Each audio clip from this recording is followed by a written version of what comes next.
Señores académicos, señoras y señores, continuando con la sesión pública extraordinaria iniciada hoy a las 15 horas con la entrega del premio Eckel, procederemos ahora a la entrega del premio al Desarrollo Agropecuario 2024 al periodista Antonio Monteagudo. Como bien sabemos, la Academia Nacional de Agronomía y Veterinaria tiene entre sus fines estudiar y dilucidar cuestiones vinculadas con las ciencias agropecuarias y veterinarias, fomentar la investigación, difundir sus resultados. La Academia Nacional de Agronomía y Veterinaria tiene entre sus fines estudiar y dilucidar cuestiones vinculadas con las ciencias agropecuarias y veterinarias, fomentar la investigación, difundir sus resultados y emitir juicios sobre temas de su competencia. Las entregas de premios son momentos especiales para nuestra academia. Celebramos no solo la concesión de un galardón, sino también lo que representa, una enorme satisfacción para esta institución. Más allá del tipo de premio, del destinatario o del lugar donde se entregue, premiar significa reconocer, estimular, ejemplificar y potenciar. Y este es, sin dudas, uno de nuestros roles fundamentales. Sin embargo, este no es un acto formal ni únicamente un reconocimiento, es un compromiso. A través de estos galardones, la Academia busca estimular e incentivar. Necesitamos que las tareas y esfuerzos destacados sigan creciendo y se multipliquen. La interacción entre los premiados y la Academia es una fuente constante de vitalidad y renovación para ambas partes. Los premiados reciben el respaldo y reconocimiento de la Academia, pero la Academia también espera de ellos continuidad en el esfuerzo y el ejemplo. Uno de los temas recurrentes dentro de nuestro cuerpo académico ha sido siempre la difusión de nuestras actividades. Y no es para menos, muchas veces enfrentamos desafíos en cuanto a qué contenidos compartir, cómo hacerlo y cuándo. Tal vez lo que nos falta sea un poco de periodismo. El periodismo es mucho más que una profesión. Es una disciplina que implica recopilar, verificar, analizar, interpretar y difundir información sobre eventos actuales, temas de interés público o hechos relevantes. Su objetivo esencial es informar a la sociedad de manera veraz, ética y objetiva, desempeñando un papel clave en la promoción de la transparencia, la democracia y la rendición de cuentas. Vivimos en una época dominada por la posverdad, los panelistas de ocasión, las celebrities y el uso y abuso de las redes sociales. En este contexto, tal vez sea el momento de hacer una pausa, respirar hondo y reflexionar sobre el rol imprescindible del periodismo. Hoy más que nunca necesitamos que cumpla su función fundamental. Como dijo Camus, un periodismo libre puede ser bueno o malo, pero sin libertad el periodismo solo puede ser malo. Y acá rescaté las palabras de Michael Daver, que me parecieron particularmente interesantes. Él dijo lo que todos sabemos, la información es poder. Pero la completó. El tipo dijo, la información es poder, la desinformación lo es aún más. Hoy premiamos a un periodista, pero no a cualquier periodista. Antonio Monteagudo es uno de los buenos. Con cerca de 50 años de trayectoria, Antonio y yo compartimos algo más que la misma generación. Compartimos la pasión por la difusión del conocimiento y una amistad de muchos años. Y a raíz de mi amistad con Antonio, tengo que decir algo, y es que desde hace muchos años yo pienso que Antonio tiene que ser premiado. Pero nuestra amistad le jugó en contra. Yo nunca lo propuse a Antonio precisamente por eso. Y por suerte hubo otros académicos que tomaron mi lugar y lo hicieron con mi beneplácito, por supuesto. Por todo esto, este momento tiene un significado especial. Se va a referir a esto el presidente del jurado, el académico Fito Cantet, pero antes de escuchar a Rodolfo, le vamos a entregar el premio Antonio.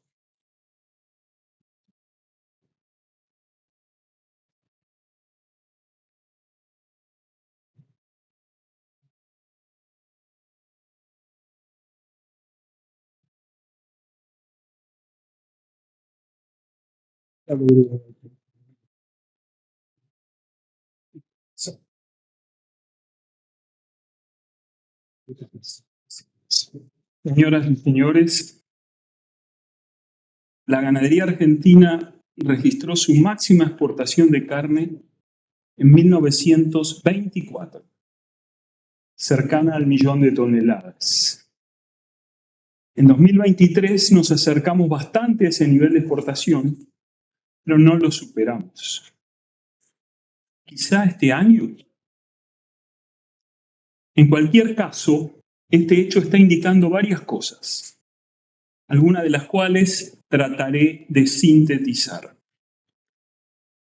A pesar de todos los adelantos técnicos en materia de producción, Argentina necesitó 100 años para parecerse a lo que fue en 1924. Si bien inicialmente la pérdida de nuestro mayor comprador haya sido la causa inicial de la baja, luego, y por muchos años más, decisiones en política económica que trajeron como consecuencia, entre otros aspectos, la inflación, cortaron las posibilidades de crecer en una actividad donde el horizonte de recuperación de la inversión requiere de varios años. Sin embargo, y como en muchas actividades, instituciones o personas en el país, no se lee o escucha una autocrítica, sea para cortar el servicio del rodeo, técnica que no requiere inversión alguna, o cuando por negligencia o descuido sufrimos un brote de aftosa, o cuando en este siglo prohibimos directamente la exportación por motivos populistas e ideológicos, el protagonista solo se justifica. Y en este punto, donde uno empieza a visualizar que, si bien los compradores se perdieron, la inflación desbarató el horizonte productivo y la inversión, los decisores manipularon el precio de la carne, sea por fines electoralistas o de ajuste de políticas económicas, existe un enorme problema de desconocimiento, por no decir ignorancia, de las actividades tendientes a mejorar la producción en una parte importante del sector. Conjuntamente con este desconocimiento o falta de interés por las ciencias de la producción animal, o sea, lo refresco, manejo reproductivo, como vimos esta tarde, nutrición, mejoramiento y producción de forrajes, existe un aislamiento comunicacional del sector. Es la razón por la cual el receptor del premio que nos convoca hoy, licenciado en periodismo Antonio Monteagudo, recientemente mencionó en un sitio web que, abro comillas, el campo no sabe, no quiere o no le interesa comunicar, cierro comillas. Entonces, uno puede entender por qué la producción animal argentina saltea etapas y la difusión de conocimiento en ganadería más importante proviene del periodismo especializado, en vez del sector técnico. Esto no resultaría extraño cuando se observa que, entre 50 facultades de agronomía y veterinaria en el país, apenas 2 o 3 cuenten con un curso de mejoramiento genético moderno que explique razonablemente, por ejemplo, cómo se calculan las predicciones de mérito genético o DEP. ¿Cómo podemos esperar que los criadores y ganaderos sepan cómo proceder si sus asesores, ingenieros agrónomos y veterinarios lo desconocen? Además, entre todos esos técnicos que se forman en el país, lo hacen muy pocos licenciados en zootecnia. Las autoridades de la Facultad de Agronomía de la universidad más importante del país, que condujeron la institución a partir de fines de 1983, desestimaron e hicieron desaparecer la especialidad zootecnia. Por eso, y en lucha desigual contra los oídos sordos, los científicos de la producción animal y el periodismo especializado debemos tomar el rol de la extensión. En tal sentido, el periodista Antonio Monteagudo fue el primero, el precursor en el país de todas las cosas buenas sobre extensión en ganadería que tenemos hoy en la web y en la TV. Fíjense que no dije en los periódicos de orden nacional. Antonio Monteagudo cumplió recientemente más de 60 años de trayectoria en la profesión. Su amplia labor periodística registra el haber sido redactor y columnista de diversos diarios y revistas: Chacra, Diario Democracia, La Voz del Interior, Los Andes, La Capital, El Litoral, El Liberal, El Territorio, El Tribuno, Sur Argentino, El Campo en Marcha, Comercialización, Supercampo.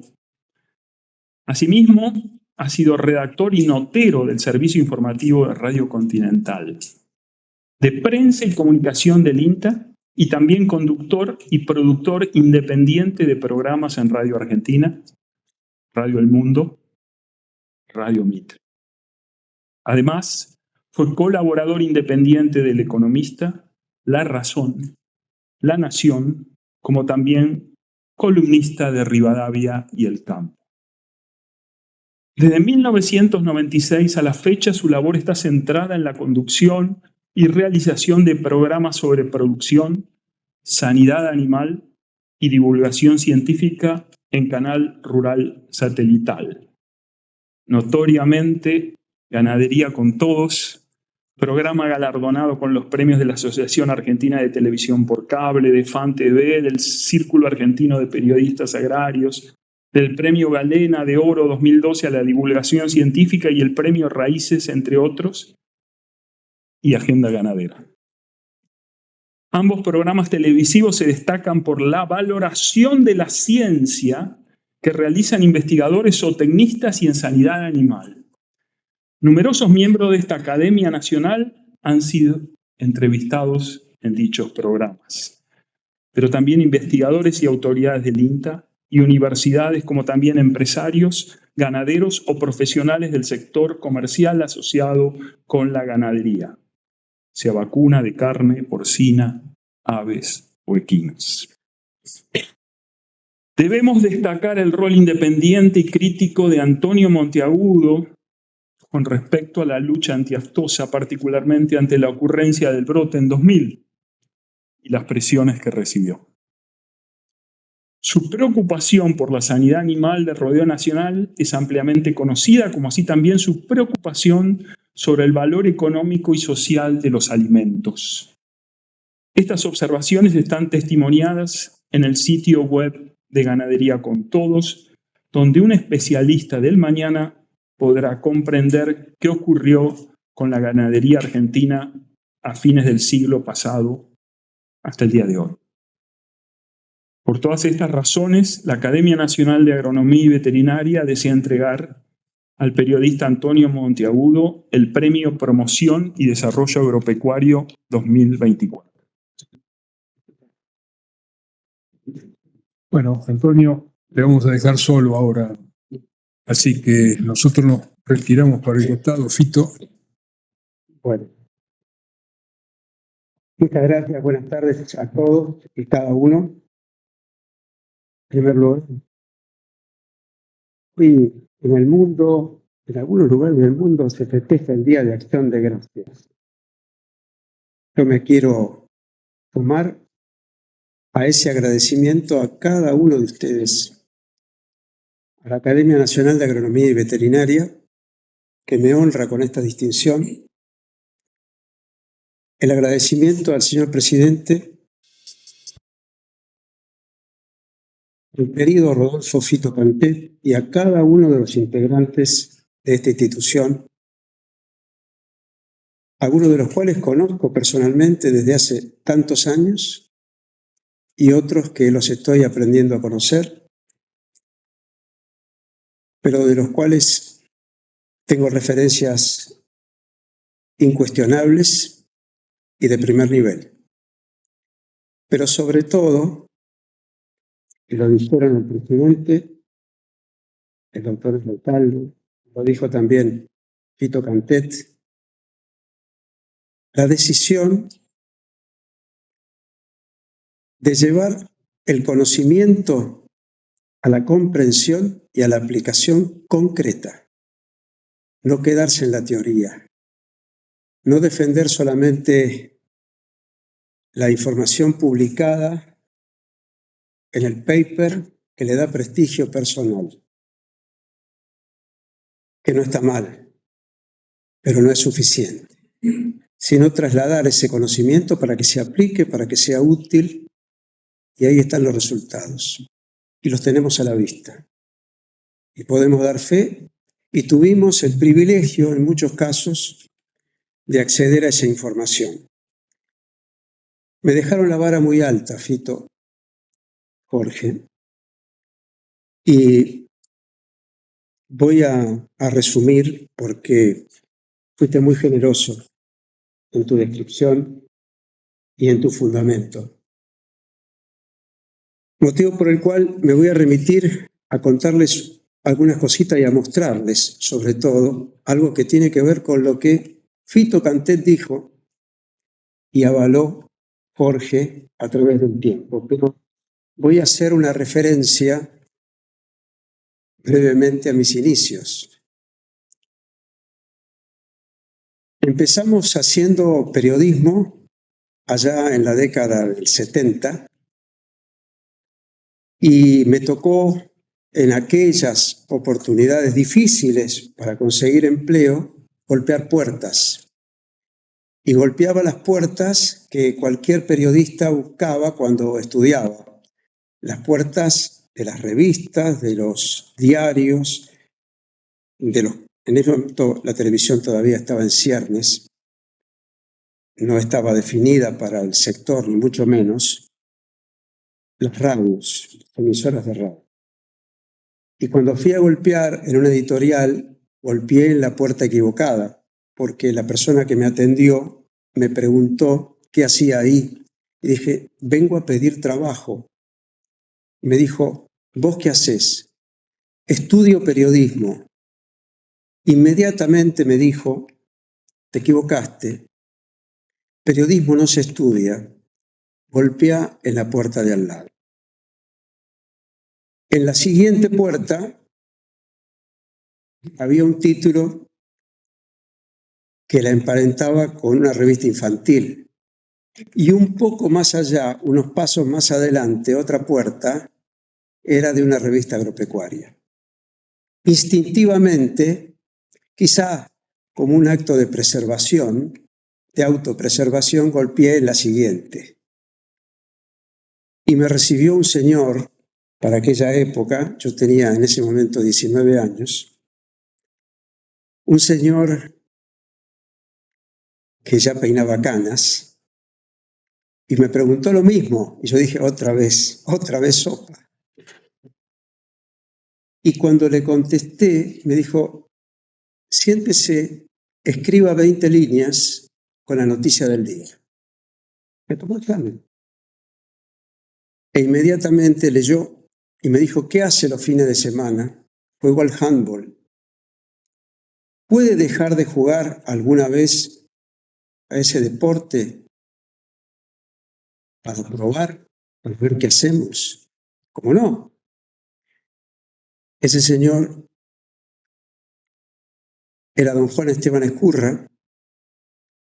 En ese momento era el secretario general de redacción de la revista La Chacra y me dio la primera oportunidad para ir a recorrer exposiciones, muestras, algún remate, de lo cual yo no sabía absolutamente nada y tenía que aprender. Y allí nos fuimos con un camarógrafo, en ese momento con un fotógrafo, no había cámaras, Roberto, no había cámaras como la tuya. Y empezamos a trabajar. Y simultáneamente, porque había que hacer otras cosas, fui a golpear otras puertas y me dieron una oportunidad en la radio, en Radio Continental, en la flamante Radio Continental exporteña, pero para trabajar en el noticiero, muy tempranito, y quedarme hasta el mediodía. y compartir aquello que ocurría en el mundo, cortar cables, que era lo que hacíamos. Y en cada lugar yo encontraba pistas de que el campo no aparecía. No lo encontraba. Y una vez el jefe de redacción me dice: hay veda al consumo de carne vacuna. No podemos comer carne 3 veces por semana en la Argentina. ¿Por qué no vas y preguntás de qué se trata? Estamos con el pueblo en 1810, tratando de saber de qué se trata. Andá y averiguá. Preguntale al carnicero, preguntale al dueño del frigorífico, andate al mercado de Liniers, ahí conocí el mercado de Liniers, que Alfredo conoce mucho más que yo. Y empecé a hurgar y a saber algunas cosas que no sabía. Y a preguntar, y a preguntar. Y a darme por enterado que había mucho más de desconocimiento que de información. Había algunos programas, por supuesto, estaba la organización Víctor Dápice, legendario, que escuchaban en todo el país. Y había programas que salían a las 5 de la mañana, porque era la hora del tambo. Pero el campo trabaja las 24 horas, no solamente ordeña, y no solamente en ese horario. Y así ocurrieron, no los voy a aburrir con esto, un montón de cosas que me fueron vinculando. Como les decía, desde aquel antecedente de golpear la puerta que no me abrieron, de encontrar otra que sí me la abrieron de par en par, con grandes posibilidades, si yo me conseguía después la confianza. Y finalmente desemboqué en los diarios del interior, los gloriosos diarios del interior, del país federal. Y entonces empecé a escribir para el Tribuno de Salta, imagínense, en aquellos años, estamos hablando de la década del 70. Los Andes de Mendoza, la capital de Rosario.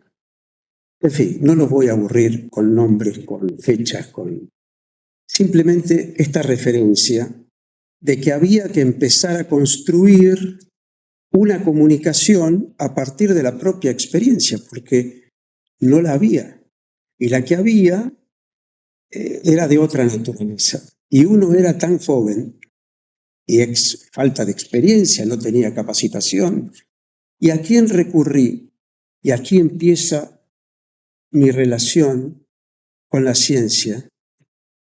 Recurro, entre otros, al INTA, institución fantástica,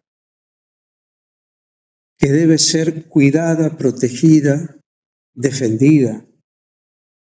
Y empecé a conocer las investigaciones, me fui a Balcarce, allí conocí figuras legendarias, hablaste de la ganadería, allí conocí a figuras de excelencia, reconocidas en el nivel nacional e internacional, y empecé a escuchar. Pero también hablaba con el veterinario, y hablaba con el ingeniero agrónomo, y trataba de entender cómo era ese proceso y cómo se vinculaba, en definitiva, con el dueño de las vacas, en este caso, con el productor. ¿Cómo lo ayudaban? Y si se dejaba ayudar o no. Y también participaron los laboratorios, muchos de los cuales me dieron información valiosa, y las asociaciones de productores, con las cuales también me vinculé.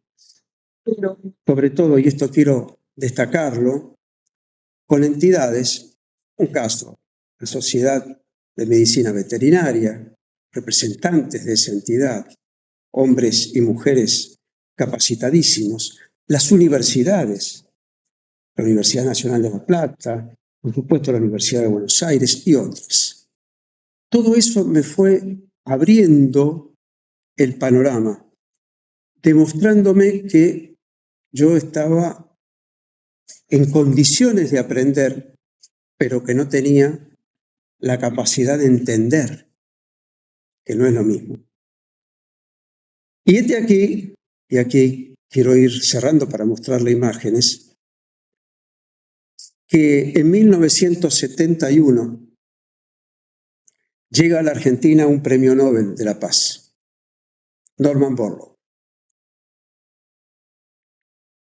Yo escribía para los diarios del interior, como muy bien señalaba Fito, para casi todas las cadenas de diarios vinculadas con los principales medios. Y mi jefe, José Bovelo, me pidió que lo entrevistara. Y les aseguro que me temblaron las manos, los pies, todo el cuerpo. Como en esta tarde. Y dije, tengo que actualizar mi inglés, porque tengo que preguntar en inglés y escucharlo en inglés. Lo voy a ver, lo encuentro, Norman Borlaug me atiende muy bien y hablaba perfecto castellano. Sentí una sensación de orgullo un poco. Y mi primera entrevista de orden internacional está acá. Este es el primer original. Y se los traje porque lo tengo, lo guardé. Es que escribíamos, así se mandaban las notas. Este es el original. Salió publicado el 16 de diciembre de 1971. Y el título es Norman Borlaug, Premio Nobel, en exclusiva. Todo hombre, título de nota, todo hombre tiene derecho al vivir. Era el padre de la Revolución Verde.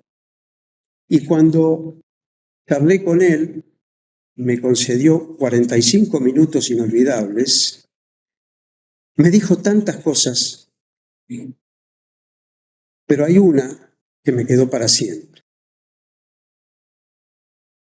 Dijo, yo no soy un científico solamente, yo no soy un hombre que está aquí, que vino a la Argentina, que recorre el mundo para hacer ciencia, para informarse, para dialogar con pares. Yo soy un hombre que tengo que trabajar para que todos los hombres del mundo coman. Ahí entendí, ahí en cuenta la importancia que esto tenía. Y le digo, a este hombre le dieron un premio Nobel por el conocimiento, sin dudas. Estuvo trabajando con los trigos humanos. Si podemos ver la foto de Norman Borlaug. Y me gustaría que les brindamos un homenaje. No por mí, sino por lo que significó, y ustedes me corregirán si no están de acuerdo, porque a partir de ese momento empezó a comprenderse el significado de lo que era la ciencia, lo que significa hoy día también aquello que él hizo. Y lo voy a hacer muy corto, y voy a leer simplemente un párrafo de lo que dijo él, Norman Borlaug, Norman Ernest. Sabemos muy bien que en el año 2000 la población de la Tierra se duplicará. Necesitamos, por lo tanto, contar para entonces con suficientes recursos para evitar el flagelo del hambre que hoy, como siempre, azota a buena parte de la humanidad. Y cerraba aquella nota.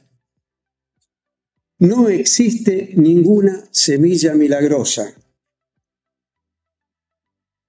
Si bien mediante la introducción del plasma germinal de trigos mexicanos a la genealogía de trigos argentinos, estaba la Argentina en el primer plano mundial en 1970.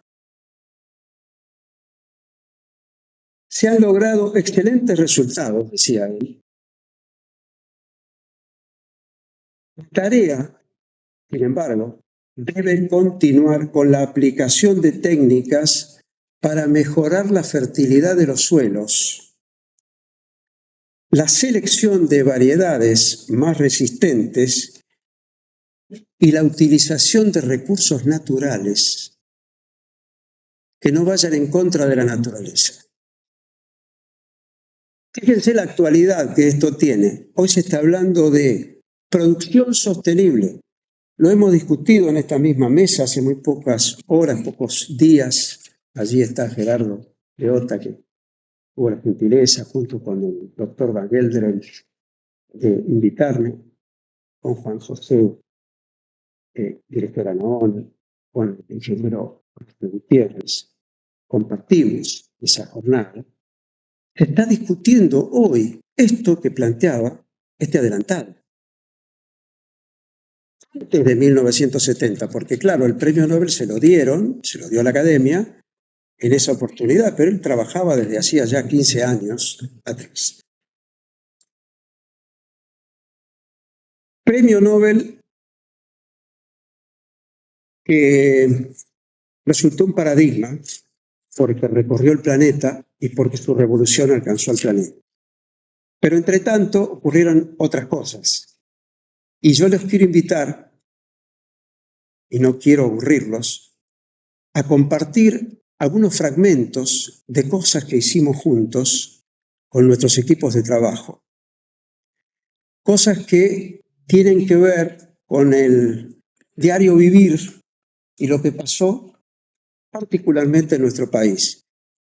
No tengo todos los registros, sería larguísimo ponerlos acá en la tarde, se quedarían hasta mañana para verlo, pero hemos hecho una selección y los invito a verlas. Por favor.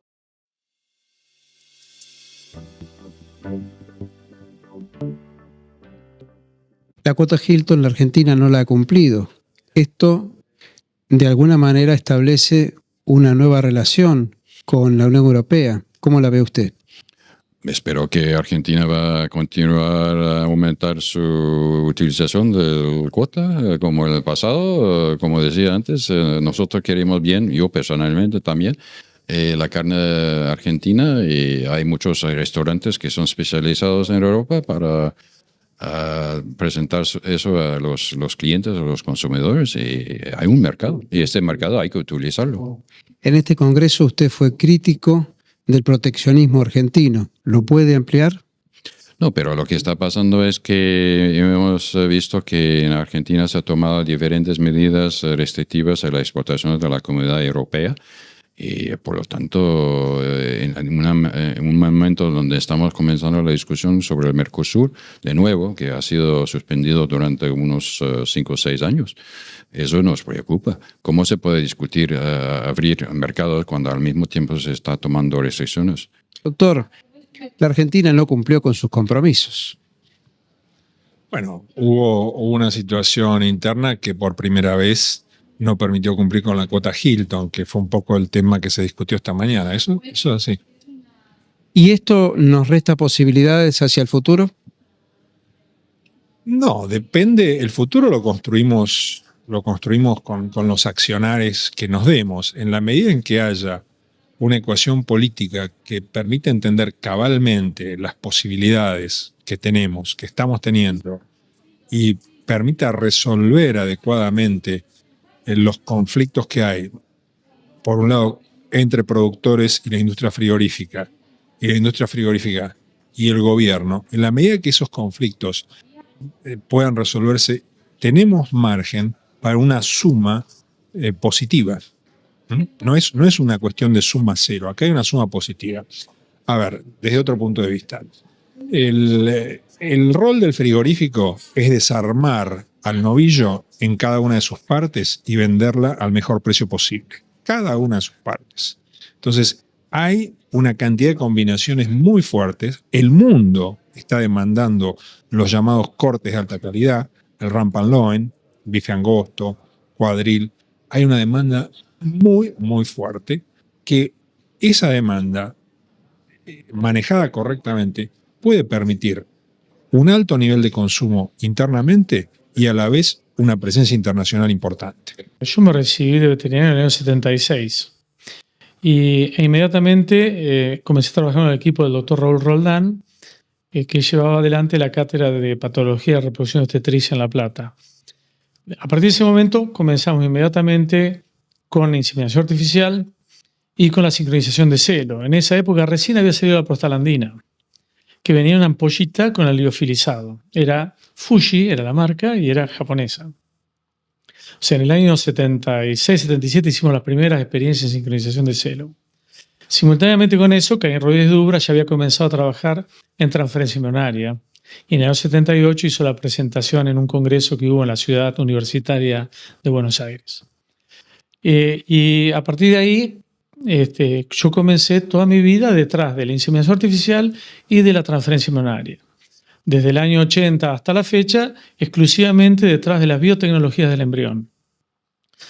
Hablando de biotecnología, tenés las biotecnologías de la reproducción y las biotecnologías de ingeniería genética, que es con modificación del genoma. Son los organismos genéticamente modificados, como la soja transgénica o la Escherichia coli, que producen insulina para el hombre.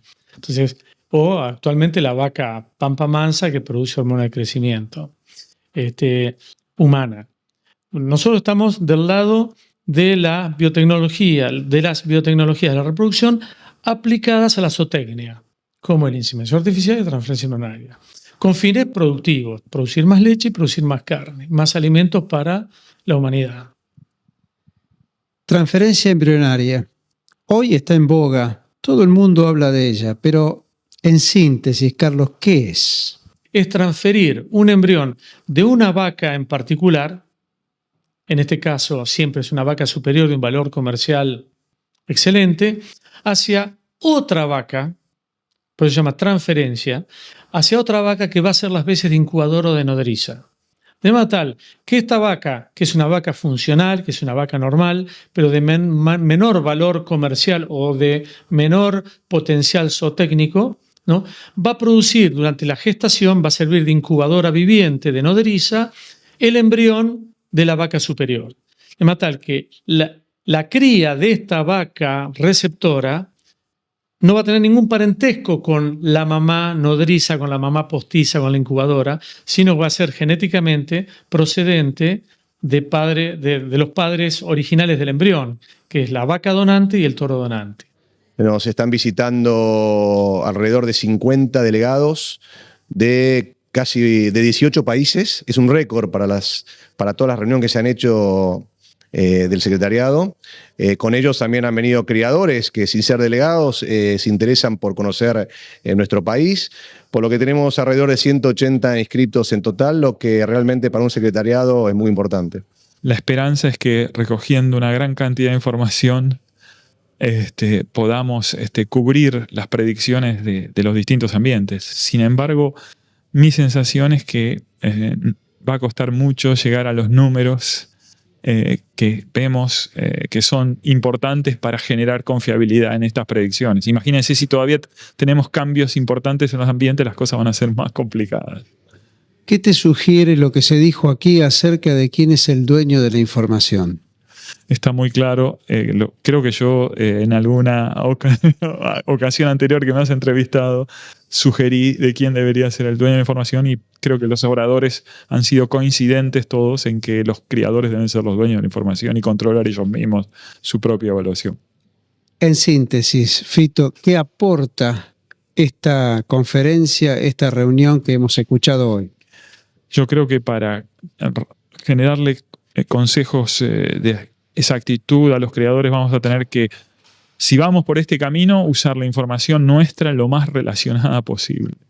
No confiar en que ni aún el Hereford uruguayo o el Angus uruguayo o el Brangus uruguayo nos va a ayudar en nuestras predicciones, sino que si vamos por este camino vamos a tener que desarrollar cuanto antes o en la medida de las posibilidades nuestras propias predicciones. Eso, no jugarnos por nada que no sea lo exclusivamente nuestro en la medida del desarrollo. Hemos podido escuchar cómo la Angus americana está trabajando con empresas privadas en cuanto al genotipeo de la población Angus, y esa información la utiliza para incorporarla a las DEP tradicionales y así aumentar la precisión e incluso trabajar con mucha más anticipación en los animales jóvenes y que no tienen progenie. Mientras que la recomendación de la Asociación Argentina de Angus es distinta, es tener la propiedad de los genotipos a través de empresas privadas, pero siendo propietario de los genotipos para volver a esa población de referencia y rechequear los parámetros básicos cada generación de bovinos, que puede llegar a ser cada 4 o 5 años, como lo son dueños también de los pedigrees y los datos de performance. Así que, digamos, desde el punto de vista de las técnicas, y yo creo que el doctor Cantete lo explicaba muy bien recién, hay distintas maneras de llegar. No obstante, los resultados son muy parecidos, que trabajan GeneSeq o Illumina, por ejemplo, pero hay diferencias en el criterio de cómo manejar la reserva de esos datos, y creo que esto es importante porque nos enriquece mucho a nosotros. Yo fui invitado como miembro de la Comisión Técnica de la Angus, es un placer haber estado escuchando a Dorian Garrick y a Taylor, que son investigadores de altísimo prestigio en Estados Unidos, como también el doctor Guitú, aquí en el INTA en Argentina. Y yo creo que de todo esto va a salir una buena conclusión que va a beneficiar a la raza a nivel mundial. Recuerdos, algunas puntualizaciones, y cuando revisamos el archivo, qué bueno es tener archivo, qué bueno es tener archivo. Nos enseñaron también en la universidad, pero en la vida, en la experiencia cotidiana, en las redacciones, que había que guardar la información. Ustedes escucharon, la Argentina en 2010 suspendió el envío de carne a la Unión Europea. 2010.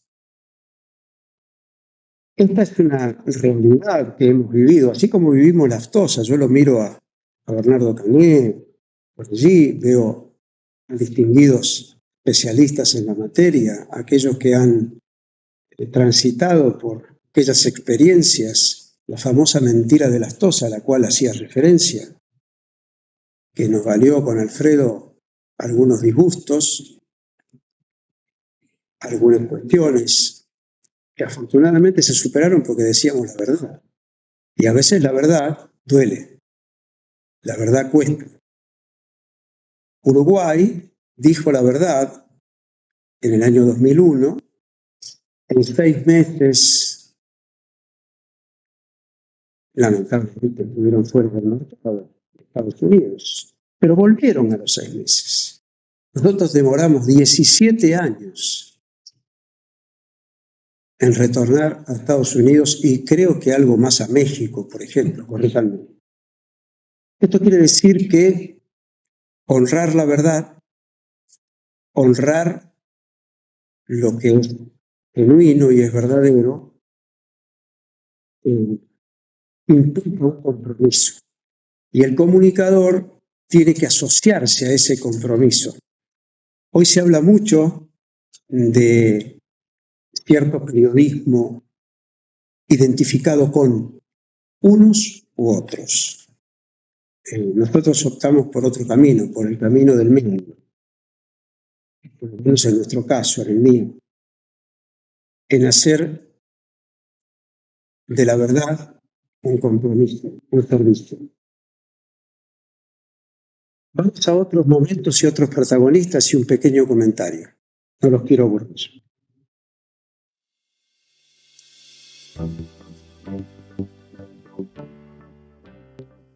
Digamos, de la información que se deriva de toda nuestra experiencia en virus animales o en patógenos animales, la estamos empezando dentro del MISTEN con nuevos grupos que se incorporan, yendo hacia la parte de hacer algunas vacunas humanas que tengan impacto social o productivo, ¿no? El caso de influenza, la doctora Nora Mation, que desarrolló junto con el laboratorio Casará una vacuna contra hepatitis A con cepas locales aisladas acá, y bueno, y una serie de esfuerzos muy grandes que se están haciendo en distintas áreas. Un tema relevante que está de moda y que me parece que está en la frontera del conocimiento son las células madres, y también hay un grupo dirigido por la doctora Balañá, que acaba de venir de Francia y que se incorporó con nosotros y está desarrollando una tarea básica y aplicada sobre células madres que tienen que ver con el folículo piloso y está estudiando la interacción de las distintas células que forman parte de ese pequeño órgano, que en realidad no es tan pequeño porque si multiplicamos la cantidad de pelos que tenemos en la piel es casi un órgano monstruoso, y de ahí se pueden derivar terapéuticas futuras no solamente para la zona capilar, sino también para otras enfermedades como son las células madres. Esto es importante porque constituye además, lo decíamos en una nota anterior, una dinámica, una evolución permanente que tiene un destinatario, que es el hombre, en definitiva el centro de toda la acción. Exactamente. Creo que, digamos que la oportunidad que se nos dio de poder estar en un ambiente productivo, quiero dejar en claro la generosidad del laboratorio Casará, que sin ningún interés particular ha apoyado al Centro Milstein. De hecho, es parte de la creación del mismo, la ampliación de nuestro viejo y querido CEBAL. Y eso nos permitió también acceder a créditos y fondos del Ministerio que, a través de asociaciones público-privadas que permiten ampliar el rango de acción. ¿Cuánta gente te acompaña? ¿Cuál es la dotación de investigadores científicos que están en el Centro Milstein en este momento? Y hay aproximadamente 100 personas. Muchos de ellos jóvenes. Jóvenes, en la edad promedio alrededor de 40 y pico de años. Ya no es el viejo Seban, que era una edad promedio elevada, ahora hay muchos jóvenes. Y eso creo que es lo que es importante, porque son los que van a tomar la posta para el futuro. Inicialmente estaba solo, ¿no? Es decir, el hecho de estar solo a veces lo que lleva a la búsqueda, y por suerte pude ir armando un equipo de gente. Inicialmente una persona que vino de España, un investigador de España, que quería integrarse a la ciencia argentina, que lo incorporamos. Y posteriormente fuimos aplicando a diferentes becas, a cargos docentes, para tratar de ir formando el grupo de investigación que tenemos hoy, que son de más de 12 personas. ¿Cuál fue el primer trabajo que realizaron aquí? Bueno, eso es, éramos tan pobres, siempre digo. Es decir, antes de que nosotros recibiéramos el equipo, que fue gracias al quien era decano de la facultad en ese momento, que nos permitió a través de un crédito que hubo tener el equipo inicial, el doctor Fernando Vilela. Bueno, antes de esa situación no teníamos nada para trabajar, lo único que teníamos era las ganas, y nosotros queríamos trabajar en bovinos, que era nuestra meta, nuestro sueño, pero ni siquiera teníamos el dinero para ir a buscar ovarios a los frigoríficos, que era nuestra materia prima. Entonces empezamos a trabajar en gatos, porque se castraba, estábamos en la ciudad de Buenos Aires y se castraba, y los primeros óvulos que se empezaron a trabajar, que los óvulos son indistinguibles de lo que es un bovino, entonces empecé a entrenar gente usando los óvulos de gato, ¿no? ¿Y después qué siguió? Porque por allí estuvieron, claro, tuvieron amplia prensa, difusión, incluso a través nuestro también, las vacas transgénicas.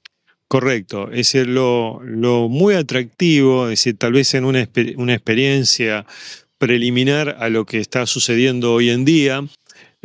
Yo recibí una invitación de Lino Barañao, quien hizo los contactos con las empresas privadas, y yo venía a hacer un doctorado en la Universidad de Massachusetts, e inmediatamente pude acceder incluso a mejor equipamiento del que tenía en Massachusetts en el marco de una empresa biotecnológica de avanzada nacional, e integrarme al equipo que deseaba clonar y producir animales transgénicos, ¿no? Entonces eso permitió que incluso antes de que nosotros tuviéramos laboratorio, poder demostrar que teníamos potencial para generar tecnología, que teníamos en este caso potencial para generar animales que podrían usarse en la industria farmacéutica.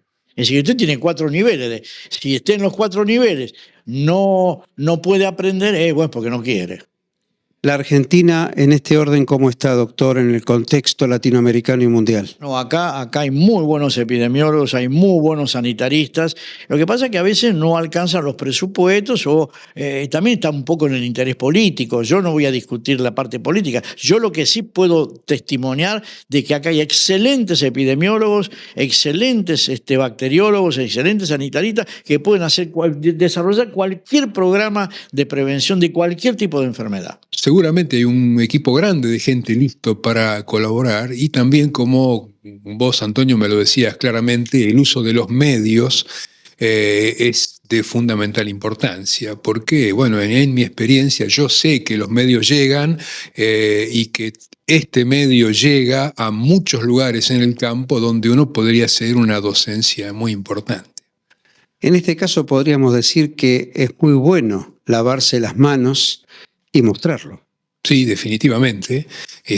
Lavarse las manos bien lavadas, lavarse las manos durante un minuto, con un buen jabón y una buena cantidad de agua. Y bueno, y esto es una cosa que los productores tienen que saberlo, tienen que saber que tienen que lavarse las manos bueno, hablamos del productor, lavarse las manos para procesar el alimento, lavarse las manos cuando el alimento se procesó. El consumidor tiene que lavarse las manos para preparar la comida, tiene que lavarse las manos cuando terminó de preparar la comida para poder procesar posteriormente la comida hecha. Estas son cuestiones elementales. Lo mismo que los utensilios de cocina. El utensilio de cocina que es utilizado, el cuchillo del asado, por ejemplo, con el que uno corta los pedazos de carne cruda, debe ser lavado o hay que utilizar un cuchillo limpio, diferente, cuando uno corta el asado ya hecho en la mesa. Bueno, a lo mejor esto que parecen cuestiones elementales tienen que ser acercadas a la gente como cuestiones importantes para evitar la difusión de enfermedades.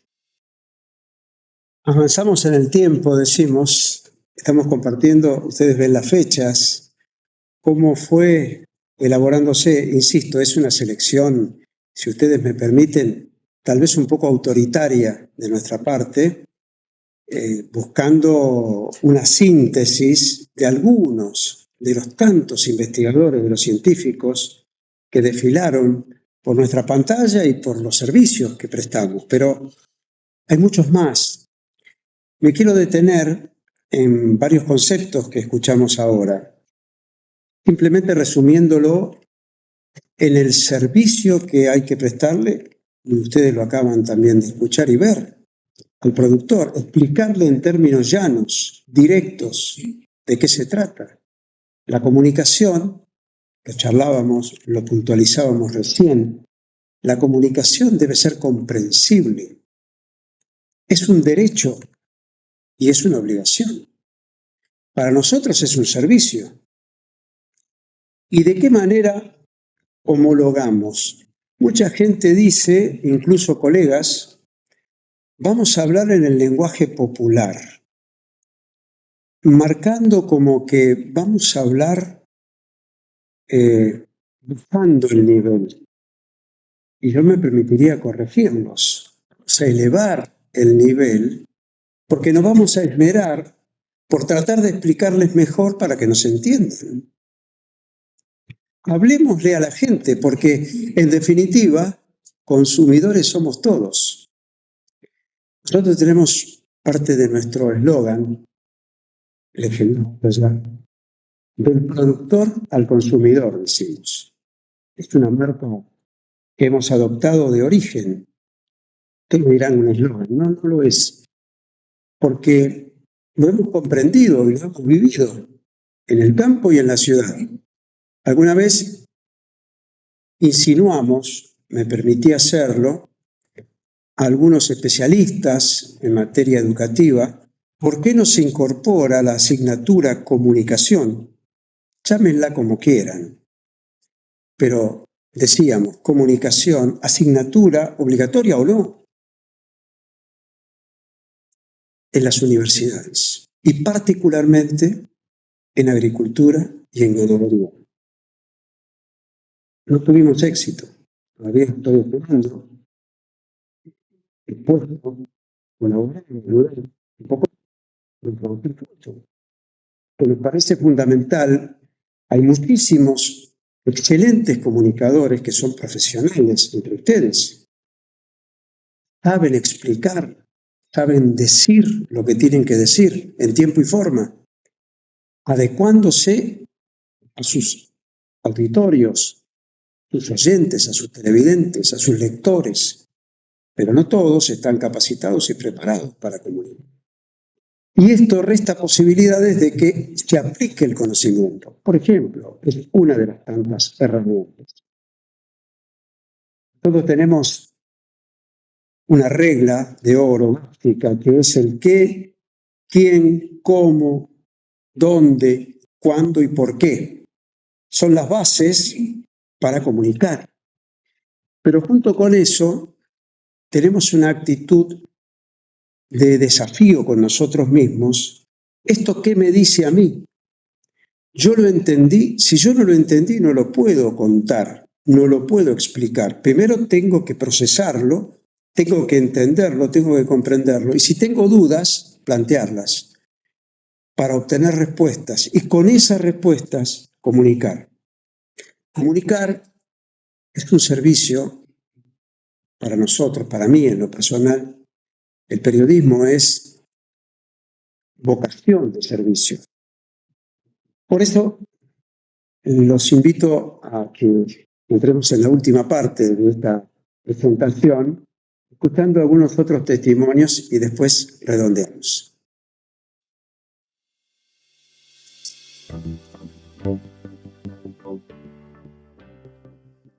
¿Hay una nueva tecnología para determinar terneza, para tener validada esa terneza? Sí la hay. Y para sorpresa mía, hace 10 años fui a Estados Unidos justamente a ver un equipo que predecía la terneza en las redes. No funcionó del todo bien. Pero cuando vuelvo de nuevo a Clay Center, me encuentro otra vez con el grupo de carnes y me dicen la máquina ahora trabaja perfecto y con un 90% de exactitud determina si la carne va a ser tierna o no, la carne del ojo del bife. Pero como el ojo del bife está relacionado en un 60% con los otros músculos de valor, si el ojo del bife es tierno, los otros músculos de valor también tenderán a ser tiernos. Esto es crucial porque, por ejemplo, para las razas como que tienen cruza con cebú, que uno de sus problemas es la terneza de la carne, les va a permitir seleccionar rápidamente por los toros que dan carne tierna. Esto es revolucionario. Y además, te quiero contar una cosa. Mucha gente estaba reduciendo el porcentaje índico en el subtrópico norteamericano porque el precio de la carne se lo castigaban. Pero perdía vigor híbrido y adaptación. Bajaban de media de 50% a 25%. Demasiado. Los genetistas de Texas A&M no les gusta esta disminución.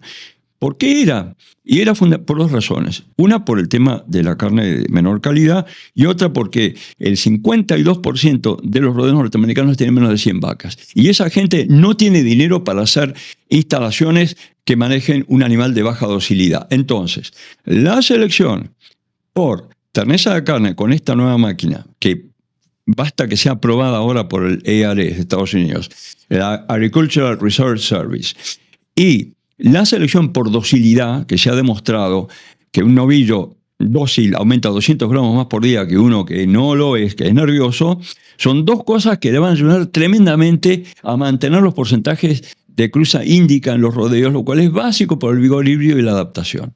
Es decir, beneficiadas las razas sintéticas. Absolutamente, absolutamente. El diagnóstico debe ser ahora por los métodos de PCR que tienen alta precisión y rapidez.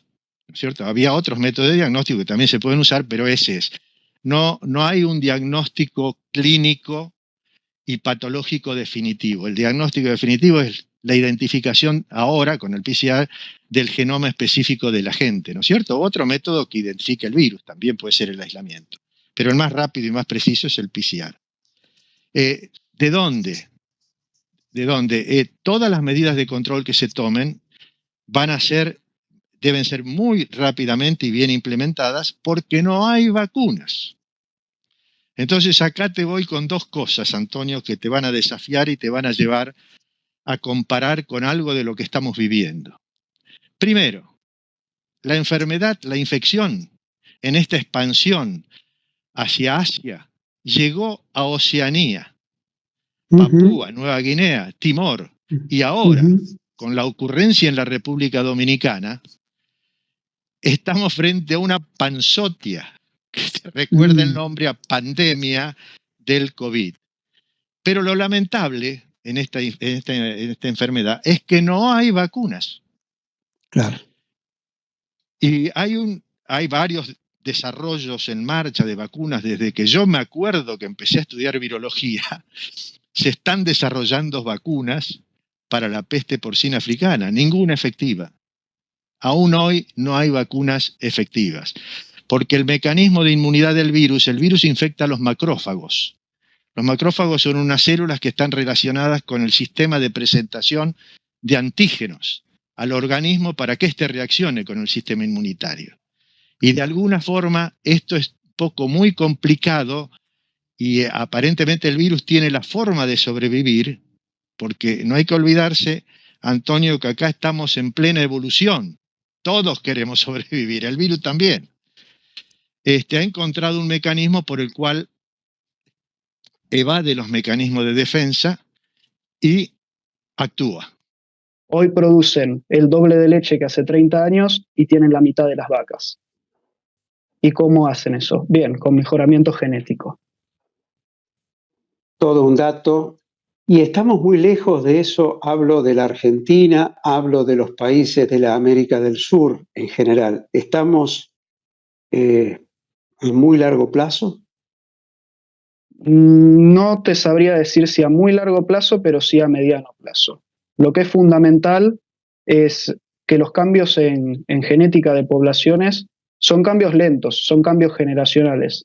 Entonces, para ser efectivos en la producción y que se vean, lo que sí necesitamos es estabilidad y se necesita poder hacer una proyección a largo plazo.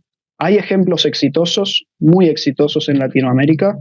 Por ejemplo, es el caso de la ganadería ovina en Uruguay, donde han reducido el tamaño de vellón de ovejas merino sin afectar la producción. Y hay casos menos exitosos también. Mi respuesta sería que los resultados han sido heterogéneos y que se puede llegar a mediano plazo. Los resultados seguramente llegarán, pero ya los obtuviste y los estás de alguna manera también mostrando a través de este diálogo, pero sobre todo por tus publicaciones, más de 14, y con participación en otras, también en distintas especializaciones, premios y becas. Por ejemplo, el último premio que obtuvieron, ¿cuál fue? Fue de la Asociación Americana o Estadounidense de Ciencias Animales.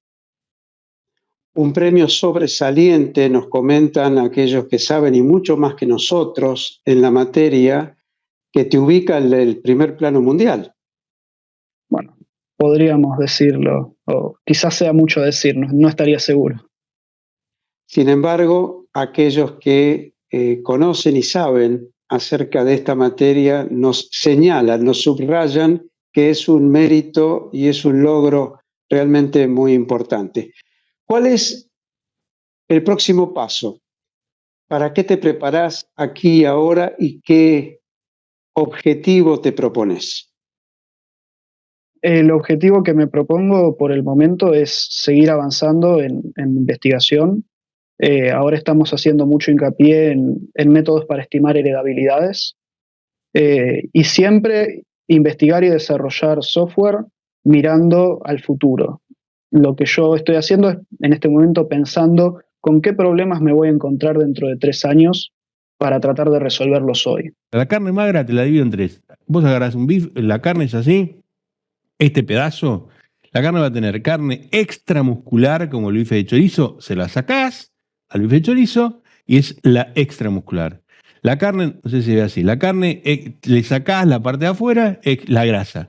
Después está la grasa intersticial, que es la que gusta, la que le gusta al campo, que come la falda, que es riquísima, pero a nosotros los médicos preferimos, no, pará, sacale la grasa. Y después está la intermuscular, la que está entre un pedazo de músculo y el otro músculo. Si vos sacás eso, es mucho más saludable, mucho más magra. Y después te digo algo más, ¿cómo lo tenés que hacer? Tu parrilla, ¿cómo es tu parrilla? ¿Es de cañito o tiene el coso para que la grasa curra? Vos lo tenés, ¿cómo es la parrilla? La parrilla tiene el cañito, un cañito fino o un cañito así, para que la grasa vaya. Tenés que tener el cañito así, para que la grasa se deslice, no caiga el carbono, la brasa, que genera gases. Cosas básicas, digo, sencillísimas. O sea, en definitiva, un arte y un oficio, pero sobre todo con aval científico. Y comer carne es volver a lo natural, comer carne de calidad, lo acabas de decir, y cocinarla bien. Cocinarla bien, esto es importante. Los chicos antes de los 6 años se sugiere carne picada, no. Y esto es muy sencillo, ¿por qué? Porque la manipulación de la carne, la carnicería, hay algo que se llama el síndrome urémico hemolítico, tenemos que estar presentes, los médicos lo tenemos que saber. ¿Y por qué? Si vos tenés un bife de chorizo, la bacteria tiene una posición para ponerse acá arriba y otra, una sola. Con la bolita de la carne de picada, tiene toda la circunferencia para ponerse. ¿Me entiendes? Clarísimo. La realidad es que a mí lo que me interesa es que vos en casa tengas equilibrio. En todo moderación. En todo moderación. Vos querés tomarte un vaso de vino, tomate un vaso de vino, pero no te tomes la botella entera. Si a vos te gusta comer carne, comelo con moderación. Es muy importante. Y siempre tiene que estar balanceado. Tiene que haber un equilibrio entre los vegetales que vos consumís, los hidratos que vos comés y las proteínas de alto valor biológico que son la carne. Aquí un resumen. Me van a disculpar porque quizás nos entendimos un poco más de lo previsto. Y esto que decimos acá, algunos de los testimonios que hemos contribuido a difundir, son muchos más. Son casi 30 años en el Canal Rural y en otros medios para poder llegar de esta manera. Entonces no es fácil en general. A veces se hace difícil por muchas razones, por obvias razones. Pero hemos tratado de insistir y de perseverar. Y en esto quiero detenerme en el final, uniendo quizá dos extremos. Empezamos hablando de un premio Nobel de la Paz, que me dio la oportunidad de acceder a mi primera nota de nivel mundial. Alguien con una relevancia especialísima que tiene iglesia hoy. Y quiero unirlo a otro de mis protagonistas de este camino que me ha tocado recorrer. Y precisamente aplicado al camino que me tocó recorrer. Un transportista de Hacienda. Su nombre es Simeón Paco Paiva. Don Paco, tal vez podamos ver la imagen.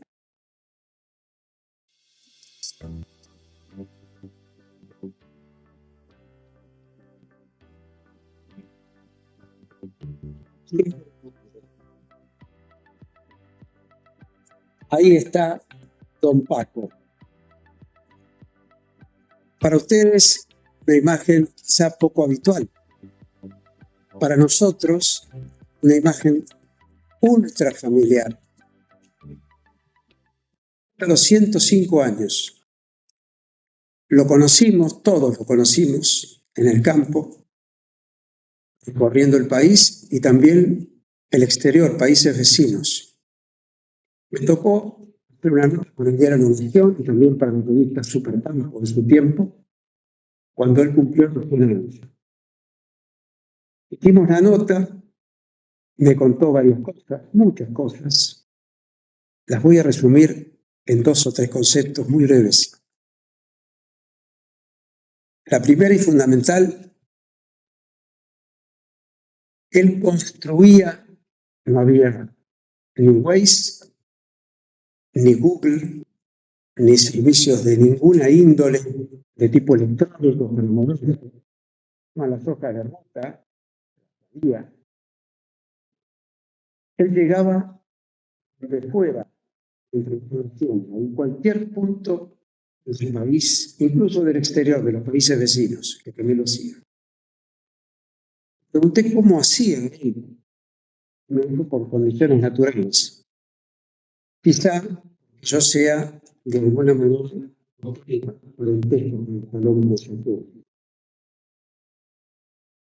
y me dijo, voy a confiar un secreto cuando me despedí.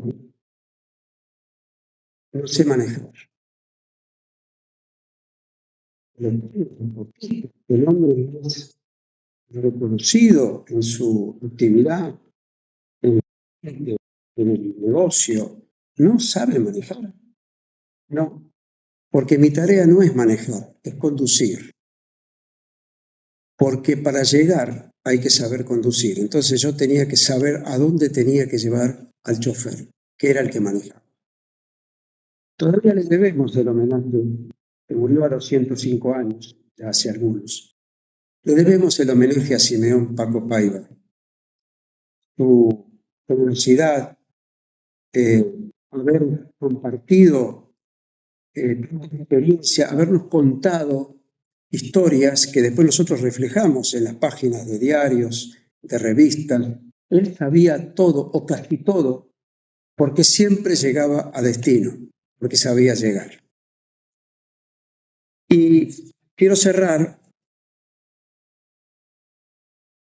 con una evocación, porque en las redacciones nosotros conocimos a muchos periodistas realmente sensacionales, de una capacidad, de una formación extraordinaria, pero también pasaban escritores.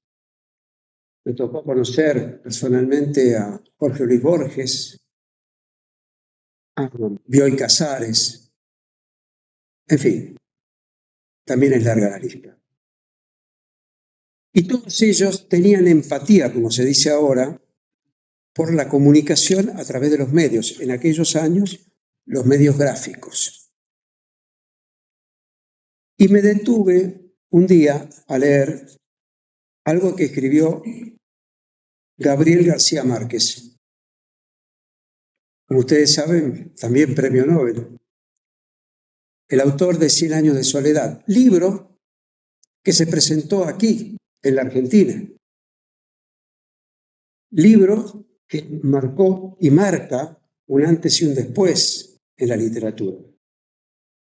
Pero Gabriel García Márquez, Gabo, era periodista. Y él se reivindicaba como periodista. Nosotros, una profesión, pero sobre todo un oficio. Y fíjense el testimonio de Gabo. Periodismo, oficio fundamental, apasionante, es una pasión insaciable que solo puede ser digerible y humanizarse por su confrontación descarnada con la realidad. Eso lo dijo cuando era joven, cuando todavía escribía en los medios. Poco tiempo antes de morir, miren lo que escribió. No quiero que se me recuerde por 100 años de soledad, ni por el premio Nobel, sino por el periodismo. En el fondo, definitivamente, el periodismo es una pasión, para algunos inexplicable, para nosotros un compromiso, un servicio.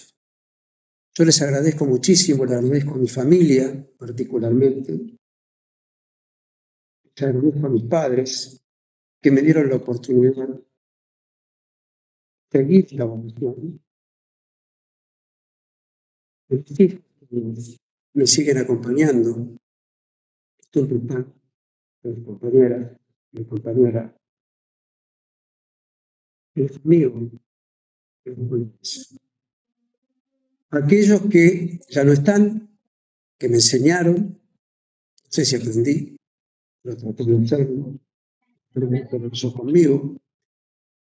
Y quiero agradecer a los jóvenes periodistas y lo digo con absoluta sinceridad, estamos descubriendo una nueva generación de periodistas jóvenes, de mujeres y de hombres, que son realmente la nueva guardia de la comunicación.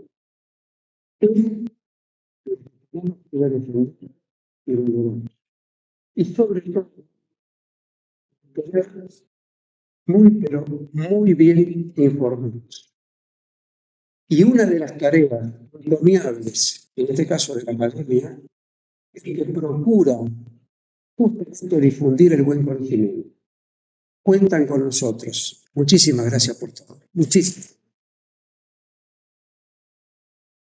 Históricamente, la academia tiene dos grandes ramas, lo que es la agronomía pura, la agricultura, llamémosle así, y la veterinaria. Yo entendí hace mucho tiempo que sería bueno turnar el premio, y en este caso le tocó la ganadería. Y como es un premio promoción, digamos,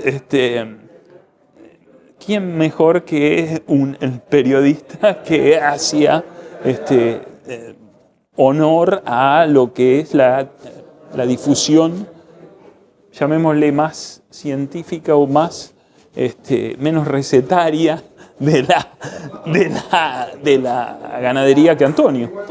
Personalmente yo tengo una vinculación con Antonio de hace muchos años, vengo siguiendo su carrera, pero como mencioné durante mi alocución, ese afecto que yo siento por él me inhibió para proponerlo para ningún premio. Pero por suerte otros académicos se acordaron y lo mencionaron y al final sacó este premio. Antonio es un tipo que tiene un muy particular sentido del periodismo, fundamentalmente de servicio, es un comunicador nato y fundamentalmente por esa característica que él tiene de transformar lo complejo en simple, poder transferirlo con calidad y dedicarse a temas importantes, especialmente agropecuarios, agrícolas, por eso es que siempre está muy vinculado con nosotros. Un poco esos fueron los motivos por los cuales decidimos entregarle el Premio Desarrollo Agropecuario. Realmente es premiar una trayectoria, porque la comunicación, como quedó también evidente en el acto de hoy, es algo ausente en nuestro sector. Tenemos que comunicar mejor, sabemos hacer las cosas muy bien, como productor, tranqueras adentro, pero también en lo que es en toda la cadena de carne, y eso no trasciende. No se conoce. Gran parte es culpa nuestra, por supuesto. Y en este evento hemos rescatado esto y precisamente premiado a un gran comunicador con una trayectoria y una honestidad intelectual excepcional que enaltece al periodismo. Pero se precisan comunicadores como Antonio, con una larga trayectoria y en esa larga trayectoria mantener una línea de conducta. Porque como vos bien decís, los medios han mejorado, pero es importante el mensaje y quién envía ese mensaje.